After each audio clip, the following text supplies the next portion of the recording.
Another hip abductor exercise for the gluteus medius is having them on their side with their legs straight and lifting it up.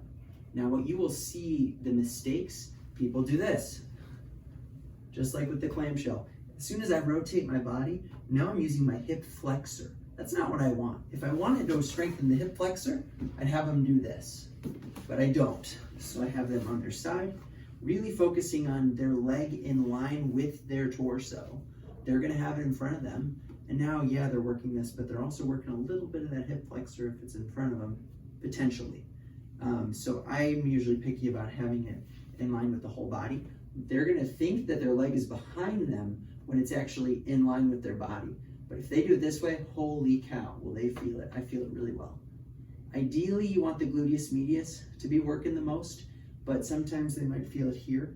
Depending, ask your therapist about what they desire, if that's okay or not. And it might be fine. Woo! Yeah, so that's hip abduction. Then you might also do prone hip extension. Now the question here with the therapist is, do you want it with their leg straight or their leg bent? So with the leg straight, it'd be like this. Now some people, this might hurt their back. If that's the case, you might want to add a pillow under their pelvis, which then puts their hip in slight flexion, so that way they're not going into hyperextension of their hip. A lot of people have limited hip extension range of motion. This is hip extension. A lot of people have limited hip extension range of motion, so that when they lift their leg, they can't go very high, so they use their back to get that far, and then their back hurts.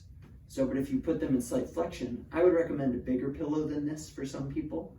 But if they're in slight flexion, then if they start lifting, they're getting more to neutral, but they're still getting that exercise from that slightly flexed position to the neutral position of their hip, because they can't extend their hip very well. So, but they should be feeling right in there. You can also have them bend their knee and do it. Now, when you bend your knee, that does use the hamstring to lift up your heel. So sometimes they'll cramp up, but it's supposed to isolate the glute more. But a lot of people will feel the hamstring because they're using their hamstring to lift up their leg. So, but that's prone hip extension. That's for your gluteus maximus. And the hamstring works a little bit with that. But the focus is the gluteus maximus.